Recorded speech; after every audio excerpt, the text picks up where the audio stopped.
이 요한일서에 굉장히 성경을 1장부터 5장까지 읽어봤을 때 얘가 도대체 하고 싶은 말이 뭐지? 이런 생각을 갖고 계시는 게 정상입니다. 그러니까 사실 성경 기자 중에 사도 바울이라는 사람은 자신의 메시지를 굉장히 논리 정연하게 전개합니다. 이거 그리고 이거 그리고 마지막으로 그러므로 결론까지 구조화시키기가 너무나도 편합니다. 그런데 사도 요한이라는 사람은 이 글을 쓰는 방식이 굉장히 어렵습니다. 그러니까 목회자로 따지면 오늘은 이런 이야기를 할 겁니다. 오늘 밥이 참 맛있죠? 근데 제가 무슨 얘기를 했었죠? 다시 앞으로 돌아가겠습니다. 이렇게 나선형으로 계속 이렇게 막 회오리 치듯이 이야기를 합니다. 근데 이제 동일한 주제를 이야기하지만 요한은 계속해서 이거 얘기했다가 저거 얘기하는 거고 사도 바울은 이제 논리적으로 얘기한다. 그런 차이밖에 없습니다. 어떤 사람은 요한이 이 글을 쓸 때가 생각보다 나이가 굉장히 고령의 나이이기 때문에 그냥 글을 잘 못 썼을 거다 이렇게 얘기하는 사람들도 있지만 저는 그렇게는 생각하지 않고요. 요한이라는 사람의 글쓰기 문체 자체가 뭔가 논리적으로 쓰기보다는 자기가 하고 싶은 말을 계속해서 반복해서 하는 사람이 있기 때문에 요한일서를 읽을 때 뭔가 이 문단을 나누기가 굉장히 어렵습니다. 그리고 요한이 이 서신을 쓴 이유가 있습니다. 요한일서 5장 13절 한번 볼까요? 나는 하나님의 아들이 이름을 믿는 사람들인 여러분에게 이 글을 씁니다. 그것은 여러분이 영원한 생명을 가지고 있다는 것을 알게 하려는 것입니다. 자, 요한이 쓴 서신이 성경에는 4가지가 있습니다. 가장 먼저 우리가 읽게 되는 성경은 당연히 요한복음이죠. 그리고 요한 1, 2, 3, 4 그리고 마지막으로 요한계시록입니다. 근데 이 요한복음은 무슨 책이냐면은 예수 그리스도가 누구냐, 예수 그리스도를 소개하는 책입니다. 그래서 이 요한복음은 복음에 대한 믿음으로 영생을 향한 초청입니다. 당신을 위해 예수 그리스도가 이 땅에 오셨습니다. 예수 그리스도를 믿으십시오. 그렇게 해서 복음에 대한 초청이라면 요한일서는 복음에 대한 초청을 뛰어넘습니다. 요한일서는 예수 그리스도에 대한 확신을 이야기합니다. 계셔도 괜찮습니다. 예수 그리스도에 대한 확신, 그냥 복음을 영접하는 것이 아니라 내가 복음을 믿는 그 믿음이 확고해지는 것, 그리고 교회 공동체의 사랑을 강권하여 영생을 얻는 것이 아니라 이 땅에서 영생을 누리는 삶을 권면합니다. 오늘 설교는 요한일서의 서론 부분입니다. 설교는 3부분으로 진행을 하려고 합니다. 가장 먼저는 요한일서에 대한 배경 지식을 여러분과 함께 나누겠습니다. 그리고 두 번째로는 하나님과 인간의 수직적인 사귐에 대해서 이야기하겠습니다. 그리고 마지막으로는 인간과 인간의 수평적인 사귐, 교회 공동체 안에서 사람과 사람의 사귐을 우리가 설교를 통해 나누겠습니다. 오늘 PPT를 굉장히 안 쓰는 걸 후회하고 있습니다. 이 배경 지식을 사용할 때 PPT를 쓰는 게 훨씬 더 편한데 이걸 말로만 설명하려니까 설교를 준비하면서 참 짜증이 많이 났습니다. 여러분, 믿음과 확신의 차이가 뭔가요? 믿음과 확신의 차이. 성경은 모든 사람이 오직 예수 그리스도를 믿는 믿음으로만 구원을 받는다고 이야기합니다. 아마 여기 계신 분들 대부분은 그리스도를 내 삶의 주인으로 믿으실 겁니다. 물론 아니신 분들도 있을 겁니다. 그런데 이 믿음이 이 땅의 삶 가운데 하나님으로부터 주어지는 참된 평안과 안식, 더 나아가서 내 삶의 일주일 가운데 정말 기쁨을 누리게 하나요? 어쩌면 내가 그리스도를 주로 고백함에도 불구하고 세상 속에서 하루하루를 살아갈 때 기쁨이 없는 사람들도 있습니다. 물론 일이 바빠서, 일에 치여서 그냥 다람쥐 쳇바퀴 굴러가는 이 하루하루를 매일 살다 보니 기쁨을 상실할 수도 있지만 어쩌면 그리스도를 믿는 믿음에 대한 확신이 연결되어 있지 않아서 우리가 기쁨을 잃어버릴 수도 있습니다. 사도 요한이 이 서신을 쓸 때 교회들의 상황은 그리스도에 대한 확신이 흔들리기 시작할 때입니다. 당시에 교회가 갖고 있는 상황을 가장 잘 설명해 주는 구절이 요한일서 2장 19절입니다. 요한일서 2장 19절 한번 보시죠. 그들이 우리에게서 갔지만, 여기서 우리는 당연히 교회 공동체입니다. 그들은 우리에게 속한 자들이 아니었습니다. 그들이 우리에게 속한 자들이었다면 그들은 우리와 함께 그대로 남아 있었을 것입니다. 그러나 결국에는 그들은 모두 우리에게 속한 자들이 아니라는 사실이 드러나게 되었습니다. 상황은 이렇습니다. 이단 그리고 거짓 교사들이 교회에 침투합니다. 그로 말미암아 그리스도의 몸된 교회가 분열하기 시작합니다. 그들은 교회로 침투하여 잘못된 가르침을 주장하고 교회가 그것을 만약에 받아들이지 않으면 이 교회 공동체 속에서 자신과 동조하는 사람들을 데리고 나갔습니다. 오늘날로 따지면 가장 대표적인 이단이 뭡니까? 신천지죠. 교회 공동체에 침투하여 이상한 교리, 이상한 성경 공부를 이제 전파하다가 만약에 교회에서 그들을 치리할 경우에 그들은 자신의 가르침에 따랐던 사람들을 데리고 나갑니다. 그래서 이단들이 판을 치는 환경 속에서 사도 요한은 교회를 지키기 위해 이제 이 교회들에게 서신을 씁니다. 이때 가장 교회를 분열시킨 이단은 당연히 신천지가 아닙니다. 구원파도 아닙니다. 여기에서 등장하는 이단은 영지주의라는 이단입니다. 무슨 이단이요? 영지주의요. 영지주의가 뭐냐고 가장 간략하게 설명을 하자면 영은 거룩하고 육체는 불결하다. 육체는 더럽다. 다시요. 영 혹은 영혼은 깨끗한 존재. 우리가 살아가는 이는 물건, 세상, 육체, 이것은 더러운 존재로 인식하는 게 바로 영지주의입니다. 그렇기 때문에 이 사람들은 먼저 선한 신이 영적인 것을 창조하고 후에 악한 신이 이 세상의 물질을 창조했다고 생각합니다. 이걸 기억하십시오. 선한 신이 깨끗하고 영적인 것을 창조하고 악한 신이 물질적인 것을 창조했다. 이들이 주장하는 첫 번째 창조론입니다. 두 번째, 영지주의자들은 인간 예수와 영적인 그리스도를 분리해서 생각합니다. 그러니까 이거예요. 하나님이 인간의 더러운 육체로 이 땅에 오실 수가 없다고 생각합니다. 왜냐? 영은 깨끗한데 육은 더럽잖아요. 근데 예수는 뭡니까? 육신을 갖고 태어난 자죠. 그래서 영지주의자들은 인간과 예수를 분리시키는데 두 가지 방법으로 분리합니다. 첫 번째, 예수라는 존재는 사실상 육체로 온 게 아니라 우리 모든 사람이 환상으로 본 거다. 환상으로 봤던 거다. 사실상 존재하지 않았다. 두 번째, 인간인 예수가 태어났는데 원래는 거룩하지 않다. 근데 이 인간인 예수가 세례를 받을 때 하나님의 영이 이 인간 예수에 부었다가 함께 했다가 이 예수와 그리스도가 함께 있다가 이제 예수께서 십자가에서 죽기 직전에 그리스도는 떠났다. 그렇기 때문에 죽은 거는 인간일 뿐이지 그리스도가 죽은 게 아니다 라고 이제 하나님과 이제 인간 예수와 그리스도를 분리합니다. 이 사람들은 세 번째로 구원론이 다릅니다. 그리스도를 믿는 믿음과 죄에 대한 회개로 구원받는 게 아닙니다. 여러분, 모든 기독교인, 성경을 하나님의 말씀으로 정말 여기고 예수 그리스도를 주로 고백하는 사람들은 구원을 받는 방법이 너무 간단합니다. 예수 그리스도를 나의 주로 고백하고 나의 죄를 회개할 때 구원이 임합니다. 믿으십니까? 근데 이 사람들은 그렇게 구원받지 않습니다. 그렇게 구원받을 수도 없습니다. 왜냐? 인간 예수는 악한 존재니까요. 무익한 존재니까요. 그래서 그들은 영지, 새로운 깨달음을 얻어야만 구원을 얻는다고 생각합니다. 내가 뭔가 신령한 깨달음을 지적으로 알면 그때부터 나는 구원받은 존재라고 확신합니다. 그리고 이제 내 영혼이 새로운 깨달음을 얻었으니까 이 육체는 어떻게 살아야 됩니까? 깨끗하게 사는 게 아닙니다. 하나님의 말씀에 따라 순종하며 거룩하게 사는 게 아닙니다. 이미 내 영은 깨달음을 통해서 구원을 받았기 때문에 육체는 아무렇게나 살아도 상관없다. 내가 죄를 지어도 되고 내가 쾌락, 내가 타락, 이 모든 것을 해도 나는 이미 영이 구원받은 사람이기 때문에 이미 어떠한 상관도 없다 라고 주장합니다. 이 영지주의자들이 교회에 들어와서 교회를 현혹하자 그 당시에 가뜩이나 로마로부터 핍박을 받았던 그리스도인들이 믿음을 순식간에 저버리기 시작합니다. 또한 하나님을 향한 믿음을 육신의 삶으로 구현하는 거룩과 이웃사랑을 포기하기 시작합니다. 여러분 생각해 보세요.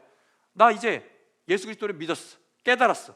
이제 나는 내 맘대로 사는 게 쉬울까요? 아니면 내가 예수 그리스도를 주로 고백하고 믿었기 때문에 그의 말씀을 따라 사는 것이 쉬울까요? 전자가 훨씬 쉽습니다. 그냥 나는 내 맘대로, 예수는 예수대로 믿는 게 훨씬 쉽다고요. 그게 영지주의자들입니다. 정확한 하나님과 우리의 사귐을 이제 이야기할 텐데요. 여러분, 요한일서 우리가 읽은 것을 다시 한번 보겠습니다. 본문을 볼 텐데 이 글은 생명의 말씀에 관한 것입니다. 이 생명의 말씀은 태초부터 계신 것이요, 우리가 들은 것이요, 우리가 눈으로 본 것이요, 우리가 지켜본 것이요, 우리가 손으로 만져본 것입니다. 이 생명이 나타나셨습니다. 우리는 그것을 보았습니다. 그래서 우리는 이 영원한 생명을 여러분에게 증언하고 선포합니다. 이 영원한 생명은 아버지와 함께 계셨는데 우리에게 나타나셨습니다.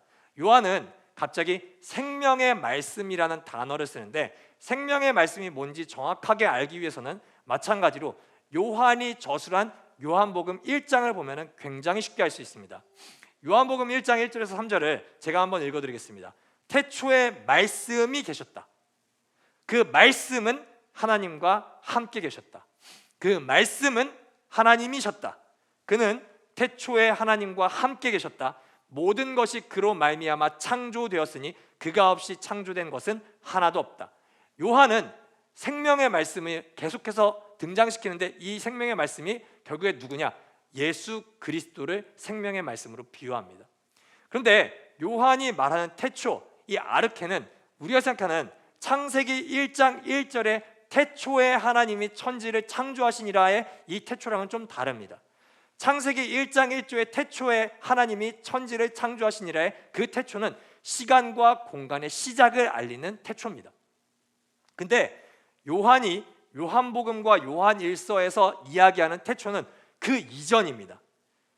하나님께서 말씀으로 빛이 있으라 라고 창조하시기 이전에 그 영원부터 하나님, 성부와 성자와 성령께서 함께 존재하셨다는 말로 요한은 태초라는 단어를 사용합니다. 왜 굳이 창세기 1장에서 말하는 태초가 아니라 그 이전의 태초를 이야기할까요? 여러분, 이 당시에 그레코 로마 문화 속에서는 더 오래된 것이 더 권위가 있다고 인정하던 시기였습니다. 더 오래된 문화, 더 오래된 신화가 더욱더 강한 권위와 능력을 갖고 있다고 인식하는 문화가 깔려 있었습니다. 그래서 요한은 그 어떤 것이 존재하기 이전보다도 훨씬 더 이전에 하나님이 존재하고 계시다. 그리고 그 하나님께서, 예수 그리스도께서 물질 세계인 이 땅을 창조하셨음을 말하면서 영지주의자들의 창조론을 부정합니다. 하나님은 선하신 존재입니다. 그리고 하나님께서 악한 신이 이 하등한 물질 세계를 창조한 게 아니라 가장 선하고 가장 이전부터 있던 하나님께서 이 땅을 창조하신 거라고 요한은 정면으로 반박합니다. 그리고 가장 중요한 교리인 하나님이 인간의 몸을 입고 이 땅에 내려오신 성육신을 바로 이야기합니다. 요한은 예수 그리스도를 듣고 보고 손으로 만졌다고까지 이야기하면서 이 영원한 생명을 우리가 소유하는 것이 얼마나 위대한 일인가를 이야기하고 있습니다. 저는 오늘 설교를 준비하면서 제 자신에게도 질문을 해보고 여러분에게도 질문하고 싶은 게 있습니다. 예수 그리스도를 믿음으로 여러분이 가장 큰 유익을 누리는 것이 무엇입니까? 내가 예수 그리스도를 주로 고백하고 그를 믿음으로 여러분이 이 땅 가운데 가장 큰 유익을 누리는 것이 무엇인가요? 여러분, 어떤 사람들은 예수 그리스도를 믿는 것이 예수 그리스도께서 이 땅에서 살면서 3년 반 동안에 하신 가르침, 그 도덕적이고 윤리적인 가르침을 깨달은 정도로만 생각합니다. 네, 확실히 산상수훈만 보더라도 우리에게 성경은 윤리 도덕적인 권면도 합니다. 그러나 그리스도인이 가장 누리는 것은 그 어떠한 가르침이 아닙니다. 그리스도인이 가장 크게 누릴 수 있는 것은 바로 말씀이신 예수 그리스도를 통해 삼위 하나님과 우리가 풍성한 교제를 누리는 것이 우리에게 가장 큰 유익입니다. 그것을 성경은 두 글자로 영생이라고 이야기합니다. 우리는 영생이라는 단어를 설명할 때 항상 이터너티라는 측면만 이야기합니다. 그러니까 뭐냐? 영생은 뭐냐? 목사님, 영생이 뭐냐면요, 내가 몇 살까지 살 수 있을지는 모르겠지만 내가 죽고 나서 나는 거기서 끝나는 것이 아니라 천국으로 가서 영원히 살아요. 그게 영생이에요 라고 이야기하는 사람들이 있습니다. 네, 완벽하게 틀린 말이라고 할 수는 없습니다. 우리에게 분명히 천국이 있습니다. 그리고 우리에게 분명히 예수 그리스도의 재림 이후에 신령한 몸으로 부활하여 영원토록 그리스도와 함께 살아가는 영생이 있습니다. 그러나 성경이 말하는 영생이라는 단어는 그것만을 이야기하지 않습니다. 시간이 영원토록 있다, 그것만을 이야기하지 않습니다. 성경이 말하는 영생은 퀄리티입니다. 질적인 삶이 전혀 새로운 삶을 시작한다는 겁니다. 성경이 말하는 영생은 유한한 세상 속에서 무한한 그리스도의 부활과 생명을 누리는 삶을 이야기합니다. 여러분, 요한이 보고 만진 예수 그리스도의 생명이 무엇입니까? 요한복음 20장 27절을 우리 한번 펴보겠습니다. 그리고 나서 도마에게 말씀하셨다. 내 손가락을 이리 내밀어서 내 손을 만져보고 내 손을 내 옆구리에 넣어보아라. 그래서 의심을 떨쳐버리고 믿음을 가져라. 요한에게, 제자들에게, 그리고 초대교회 사람들에게 나타난 영생은 영원 전부터 계셔서 세상을 창조하신 그리스도께서 이 땅에 인간의 육신을 입고 오셔서 우리를 위해 죽으시고 부활하셔서 우리와 영원히 함께하는 사귐을 누리는 삶이 바로 영생입니다. 다시 말씀드릴게요. 영생은 죽어서 천국 가서 시간적으로 영속성을 누리는 그것만을 의미하는 게 아니라 이 땅에 예수 그리스도께서 인간의 몸을 입고 오시고 그리고 우리를 위해서 십자가에서 죽으시고 부활하셔서 영원히 우리와 성령으로 함께하는 그 사귐을 나타내는 단어가 바로 영생이라고요. 세상 속에서 교회가 위기가 찾아올 때가 늘 있었습니다. 교회 안에서 분열될 때가 있고요, 교회가 핍박을 받을 때도 있었습니다. 그리고 신자가 그리스도인으로 사는 것이 부자로 사는 것보다 뭔가 없어 보인다고 느낄 때도 있습니다. 그때 우리가 돌아가야 되는 지점은 바로 예수 그리스도를 다시 정확히 바라보는 겁니다. 교회에서 분열이 일으킬 때, 그리고 교회가 뭔가 교회 그리스도인으로 살아가는데 내가 너무나도 없어 보일 때 우리는 무엇을 추구해야 되냐면, 하나님, 그러니까 세상의 불을 나에게 입혀주십시오, 이게 아닙니다. 하나님께서 이 세상을 창조하시고 이 땅에 오셔서 십자가에서 죽으시고 부활하신 당신의 그 능력과 생명을 내가 누릴 수 있게 해주십시오. 그게 바로 그리스도인들이 소유해야 될 영생의 축복이라고 저는 생각하고 싶습니다. 우리가 돌아가야 되는 지점은 바로 다시 예수 그리스도를 정확하게 바라보고 그에 대한 확신을 회복하는 것입니다. 요한복음 17장 3절에서 사도 요한은 이렇게 이야기합니다. 영생은 오직 한 분이신 참 하나님을 알고 또 아버지께서 보내신 예수 그리스도를 아는 것입니다. 제가 요즘에 요한일서를 여러 책들을 보는데 이 책이 너무나도 좋았습니다. 최영삼 교수님이 쓴 코이노니아와 코스모스라는 책입니다. 근데 교수님이 이런 표현을 씁니다. 여러분, 교회는 오직 그분을 아는 만큼 그만큼만 기뻐하고 그만큼만 영광스럽고 그만큼만 능력 있게 살 수 있습니다. 우리가 사는 삶의 크기와 영광은 우리가 알고 있는 예수 그리스도의 크기와 영광만큼 뿐이기 때문입니다. 할렐루야. 여러분, 저는 이 문장을 보고 정말 큰 충격을 받았습니다. 그렇지, 예수 그리스도가 이 세상 속에서 살아갈 때 어떠한 것이 능력일까? 그리스도인들이 어떤 것이 기쁨일까? 그리스도인들이 어떤 것이 행복일까? 이 과열되는 주식시장에서 내가 더 어떤 종목을 소유해야 나에게 행복일까? 아니면 내 소원이 이루어지는 게 행복일까? 내가 건강한 게 행복일까? 여러분, 그것은 세상에서도 제시할 수 있습니다. 그러나 교회가 정말 행복으로 삼고 교회가 추구해야 되는 것은 내가 예수 그리스도를 오늘 더 알고 싶다는 게 우리의 행복이 되어야 됩니다. 그것이 우리의 능력이 되어야 됩니다. 그것이 오늘 우리에게 기쁨이 되어야 됩니다. 그렇다면 질문해 보죠. 여러분, 그리스도를 아는 것이 기쁘십니까?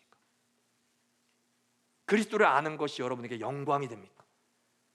그리스도를 아는 것이 여러분에게 아는 만큼 더 큰 행복을 가져다주고 있습니까? 그게 아니라면 우리 교회는 지금 능력을 잃어버린 교회로 하나님께서 바라보고 계실 수 있다는 말입니다. 그런데 문제는 예수 그리스도를 우리가 영지주의자처럼 바라볼 때가 너무나도 많습니다. 영지주의자에게 가장 중요한 건 뭐라고 했죠? 신령한 깨달음입니다. 뭔가 다른 사람들은 모르는 나만의 깨달음, 그거를 영지주의자들은 가장 중요하게 생각합니다. 그런데 이 깨달음을 어떤 것으로 환산할 수 있을까요? 이 깨달음의 기준이 뭘까요? 깨달음의 기준이 뭘까요? 저는 지금 한국교회에 펼쳐진 상황들을 봤을 때 이 깨달음의 기준을 두 글자로 해석할 수가 있습니다. 바로 감정이죠. 뭔가 내게 뜨거움이 찾아왔다. 내게 뭔가 오늘 뭔가 신령한, 뭔가 상쾌한 기분이 찾아왔다. 하나님이 나에게 임하셨구나. 감정적으로 해석하고 신비적으로 해석하는 것은 영지주의자들의 특권입니다. 그런데 그리스도인들은 하나님과 어떻게 교제합니까? 여러분, 이 질문에 대해 우리가 답을 여러 개 내려서는 안 됩니다. 여러분, 하나님과 어떻게 교제하십니까? 물론 예배로 교제할 수도 있죠. 그런데 우리가 하나님과 가장 안전하게, 가장 확실하게 교제하는 하나님께서 우리에게 주신 유일한 방법은, 유일한 길은 하나님의 말씀인 성경입니다. 아멘이신가요? 네, 이 말씀을 통해 우리는 그리스도를 압니다. 이 말씀을 통해 우리는 성부의 사랑을 압니다. 이 말씀을 통해 우리는 성령의 교통을 우리가 깨닫기 시작합니다. 그런데 우리가 3절에서 4절 한번 읽어볼게요. 우리가 보고 들은 바를 여러분에게도 선포합니다. 우리는 여러분도 우리와 서로 사귐을 가지기를 바라는 것입니다. 우리의 사귐은 아버지와 또 그의 아들 예수 그리스도와 함께하는 사귐입니다. 우리가 이 글을 쓰는 것은 우리 서로의 기쁨이 차고 넘치게 하려는 것입니다. 요한은 실제로 예수 그리스도를 본 사람입니다. 요한은 실제로 예수 그리스도의 육성을 들은 사람입니다. 요한은 실제로 예수 그리스도의 몸을 만진 사람이죠. 여러분, 이것은 우리가 철저하게 동의합니다. 그런데 이 요한 일서를 읽어야 되는 그 당시의 교회들과 그리고 수천 년이 지나가서 요한 일서를 읽고 있는 우리는 어떻습니까? 우리는 예수 그리스도를 보지 못합니다. 보신 분 계신가요? 병원에 가십시오. 여기 있을 때가 아닙니다. 예수 그리스도를 만지지 못합니다. 가현설처럼 영지주의자들이 예수 그리스도 환상으로 오신 것처럼 물론 꿈과 환상을 통해 보시는 분들도 있을 수 있죠. 여러분, 근데 그게 정말 예수 그리스도라고 단언하실 수 있습니까? 어쩌다가 여러분이 잠을 덜 깨서 보신 거라면, 어쩌다가 무슨 영화 오버랩 되신 거라면요. 우리는 감정과 느낌으로 하나님을 측정하는 것은 굉장히 위험합니다. 안 된다는 말이 아닙니다. 우리가 그리스도를 찬양할 때, 그리스도의 말씀을 읽을 때, 심지어 기도할 때 우리 속에 분명히 감정이란 단어가 샘솟아 오릅니다. 그러나 그게 철저하게 예수 그리스도와 연관 없는 감정일 수도 있다는 말입니다. 그리스도의 말씀은 우리에게 감정을 일으킬 수 있습니다. 그러나 감정은 그리스도를 일으키는 것만은 아닙니다. 이 순서가 왜곡될 때 우리는 예수 그리스도를 바로 알 수가 없습니다. 여러분, 남자친구와 여자친구 혹은 부부가 계신 분들도 있고, 누군가와 교제를 더 깊게 하기 위해서는 그 사람을 정확히 알면은 더 깊은 교제가 가능합니다. 이 사람을 내가 정확히 알아가면은 이 사람이 싫어하는 게 뭐고 이 사람이 좋아하는 게 뭔지를 정확히 알 수 있습니다. 그리고 그것을 행할 수 있습니다. 그런데 그 사람을 가장 정확히 아는 방법이 뭡니까? 아, 오늘 첫 만남이 좀 별로야. 쟤는 성격이 못 되겠군. 이게 정확한가요? 아, 쟤는 정말 예쁘다. 저는 정말 착할 거야. 정확합니까? 아니요. 예쁜 사람 중에 나쁜 사람이 얼마나 많습니까? 여러분도 그렇잖아요. 동의하셔야지 여러분이 예쁘다는 말입니다. 네. 근데 누군가와 대상을 가장 잘 아는 방법은 그 대상이 자기를 소개하는 방법입니다. 나는 이거 진짜 싫어해. 그러니까 이거 하지 마. 여러분, 부부 다 그게 있으시죠? 연애할 때 나는 이걸 정말 좋아해. 나는 이걸 꼭 해줬으면 좋겠어.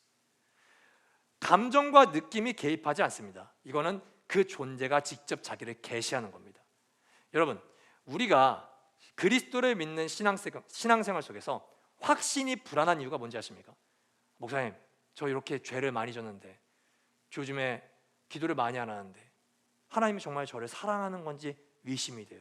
요즘에 저 너무 안 풀리는 일들이 많아요. 하나님이 저를 사랑하지 않나 봐요. 여러분, 이런 불안이 오는 이유가 뭡니까? 믿음이 흔들리는 이유가 뭡니까?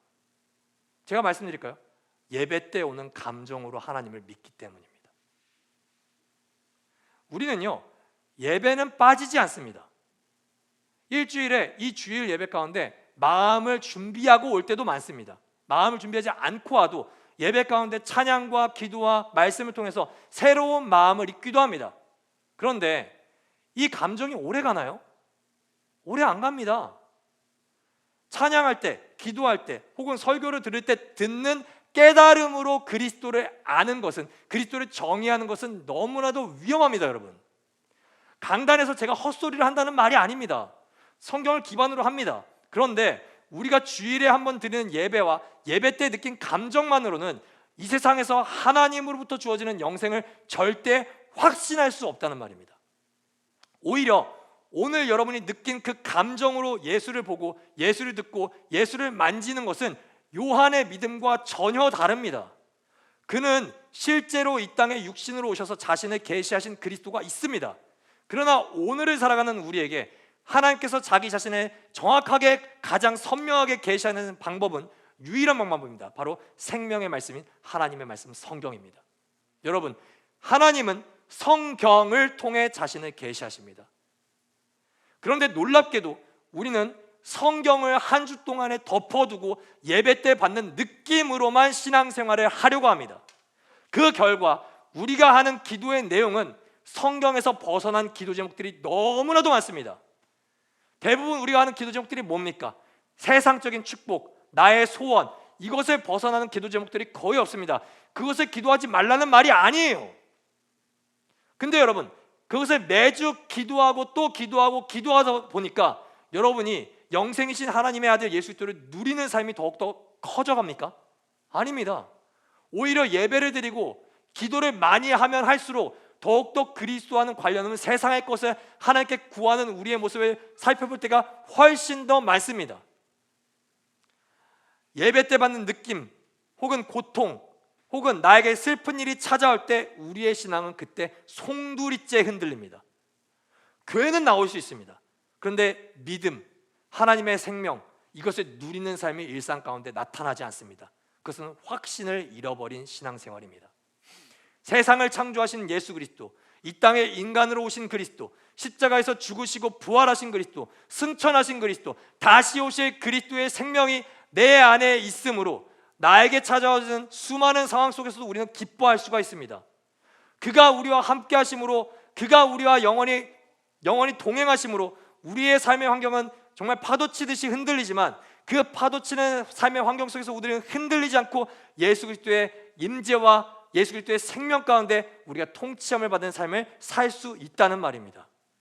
오늘 우리는 아이러니하게도 계획하지 않았지만 이 말씀과 동일하게 노피티 워십을 하고 있습니다.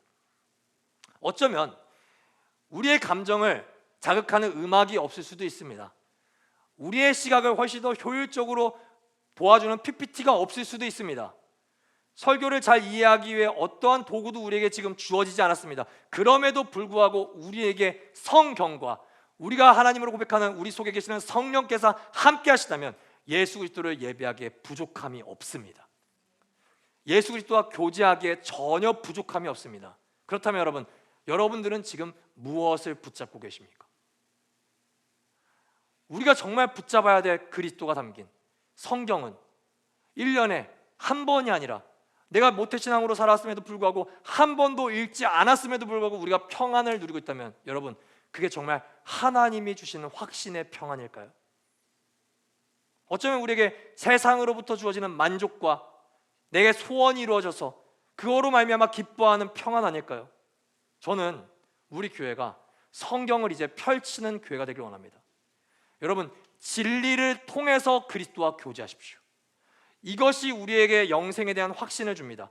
이것이 우리에게 하나님으로부터 오는 기쁨을 누리게 합니다. 할렐루야. 이제 이번 한 주가 시작됩니다. 여러분, 이제 곧 6월이 시작되죠. 어떠한 읽기를 진행하고 계십니까? 이것을 읽으면 읽을수록 우리는 예수 그리스도를 더욱더 알아가는, 예수 그리스도를 더욱더 누리는 한 해를 맞이하게 될 겁니다. 자, 그렇다면 이제 하나님과 우리의 사귐은 성경을 통해서 우리가 실천한다면 두 번째입니다. 우리와 우리 속에서, 나와 여러분, 여러분과 여러분 속에서 사귐은 어떻게 해야 될까요? 자, 3절에서 4절 우리가 보고 들은 바를 여러분에게도 선포합니다. 우리는 여러분도 우리와 서로 사귐을 가지기를 바라는 것입니다. 우리의 사귐은 아버지와 또 그의 아들 예수 그리스도와 함께하는 사귐입니다. 우리가 이 글을 쓰는 것이 우리 서로의 기쁨이 차고 넘치게 하려는 것입니다. 그리스도인들이 대부분 구원이라는 것을 어디로부터 나온 것이라고는 잘 정의합니다. 교회를 오래 다니는 사람들은 교회라는 단어도 쉽게 정의합니다. 교회를 5글자로 뭐라고 하던가요? 보통 에클레시아라고 정의합니다. 이 에클레시아는 뭐냐? 세상으로부터 하나님께 부름받은 존재입니다. 다시요, 교회, 에클레시아는 세상으로부터 하나님께 부름받은 존재입니다. 여러분, 그러면 우리가 세상으로부터 부름 받았습니다. 이게 끝인가요? 대부분 이 이후의 교회를 정의하기를 너무 힘들어합니다. 이제 목사님, 나 세상으로부터 부름 받았어요. 그러니까 이제 나 교회 다니면 되는 거죠. 나 이제 회중 안으로 들어가 세례 받으면 되는 거죠. 성찬식 하면 되는 건가요? 그렇게 하고 나서도 실제로는 다시 세상에서 잘 되는 것을 성공한 믿음의 최고의 증거로 삼으며 세상과의 깊은 교제 가운데 거하는 그리스도인들이 너무나도 많습니다. 하나님은 신실하신 분입니다. 자, 고린도전서 1장 9절을 우리 한번 펴보시죠. 하나님은 신실하신 분이십니다. 하나님께서는 여러분을 부르셔서, 이 부르셔서가 에클레시아로서의 교회입니다. 그런데 그 다음을 보시죠. 그 아들 우리 주 예수 그리스도와 친교를 가지게 하여 주셨습니다. 그러니까 우리는 세상으로부터 부름받은 공동체인 것은 너무나도 잘 압니다.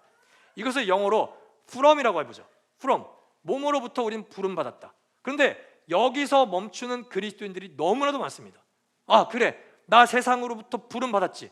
아, 그렇다면 이제 세상에서 잘 살게 하나님께 기도하면 되겠구나. 그게 아닙니다, 여러분. from이 있다면 여기 뭐가 있어야 될까요? into가 있어야 됩니다. 출애굽기를 예로 들까요? 여러분, 하나님의 백성, 이스라엘 백성들이 어디로부터 구원받습니까? 애굽으로부터, 프람 애굽으로부터 구원받습니다. 끝났나요? 아니요. 이 광야의 인생 속에서 그들은 어디를 향해 가도록 하나님께서 말씀하십니까? 가나안. 야, into the 가나안. 가나안으로 가라. 교회는 두 글자로 정해야 됩니다. 첫 번째, from. 우리는 세상으로부터 부름받은 에클레시아다.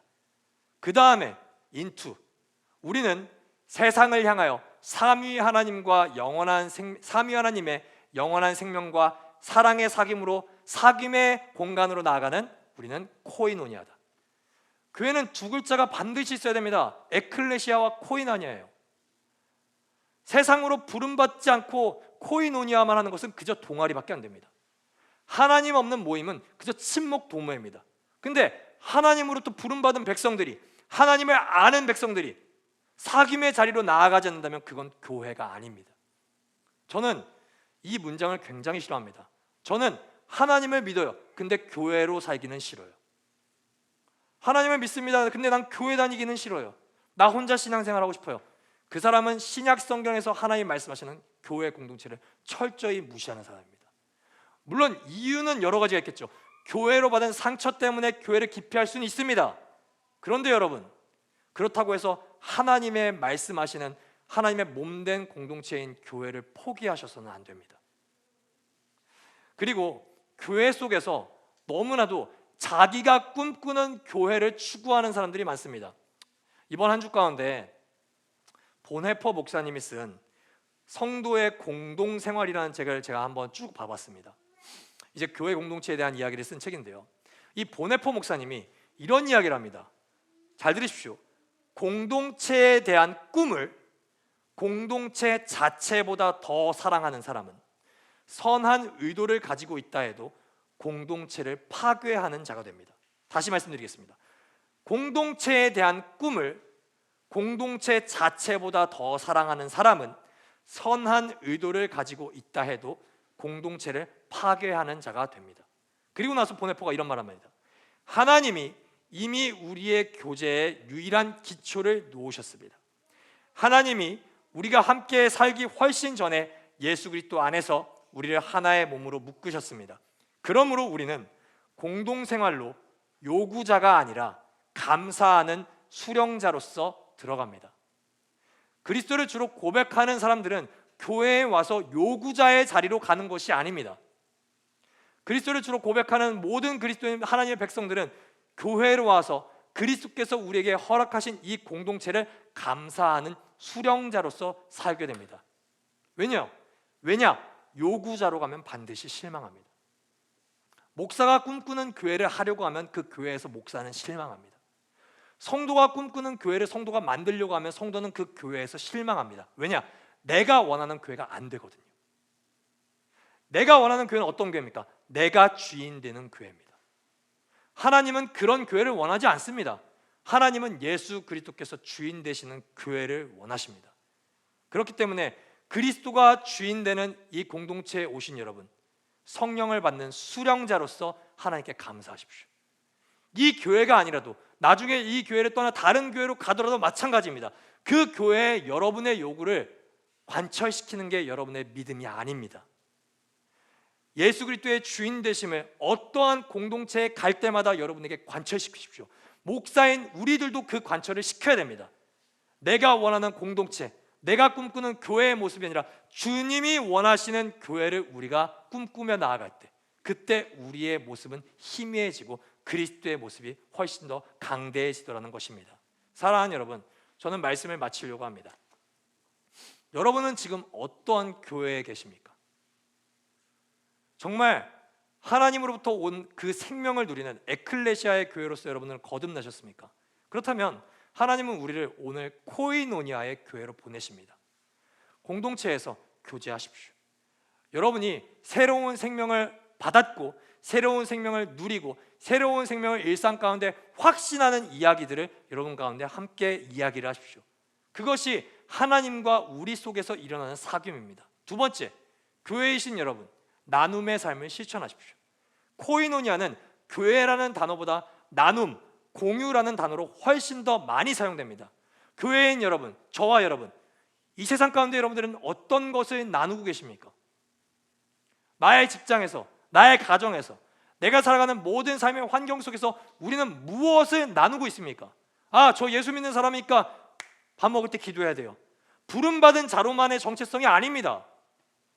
나 예수 믿는 사람이니까 주일에 오라고 하지 마요. 네, 예배를 사모하는 여러분의 마음을 잘 알겠습니다. 그런데 그것만이 우리의 정체성이 아니라고요. 코이노니아, 세상 속에서 그리스도께서 자신의 몸과 피를 우리에게 나누어 주신 것처럼 여러분들은 세상이 발견하는 실제적인 사랑이 있습니까? 여러분, 요한은 그 사랑을 발견한 사람입니다. 요한은 그 사랑의 음성을 듣고 보았고 만졌습니다. 세상이 지금 이야기하는 게 무엇입니까? 교회 안에 사랑을 발견하기가 어려워요. 제 그리스도인이라는데, 저 인간 목사라는데 나랑 다른 게 뭐냐고요? 나랑 다른 나눔이 뭐냐고요? 나랑 다른 내가 공유하지 못하는 그 공유함이 어디에 있냐고요? 여러분, 그게 없다면 내가 비그리스도인과 결혼하든 내 회사 가운데 회사에 비그리스도인 직원이 있든 내 부모가 비그리스도인이라고 할지라도 내가 아무리 교회를 열심히 다녀도 그들은 그리스도의 사랑을 발견할 수가 없습니다. 오늘 설교의 제목이 뭐죠? 리얼 러브입니다. 예수 그리스도는 하늘에 계신 것이 아닙니다. 이 땅에 우리를 사랑하시기에 실제로 인간의 육신의 몸을 입고 오셨습니다. 그리고 실제로 예수 그리스도는 죽으셨습니다. 세상은 우리에게 물어봅니다. 라이트하우스 일산, 아니 교회, 아니 예수 그리스도를 주로 고백하는 당신이요, 당신은 실제로 나에게 어떤 사랑을 주셨습니까? 당신은 실제로 나에게 어떤 희생을 하셨습니까? 당신은 실제로 어떻게 나의 배고픔을 채우셨습니까? 여러분, 이 질문에 우리가 코이노니아의 교회로서 대답할 수 있을 때 세상은 우리를 에클레시아로 바라볼 겁니다. 와, 저 사람 다르다. 저 사람 다른 차원의 존재다. 저 사람 진짜 부름받은 존재 같다. 코이노니아가 없이 에클레시아를 기대하지 마십시오. 나눔을 통하여 우리가 부름받은 존재의 정체성을 세상에 증거하는 우리 모두가 되기를 주님의 이름으로 축복합니다.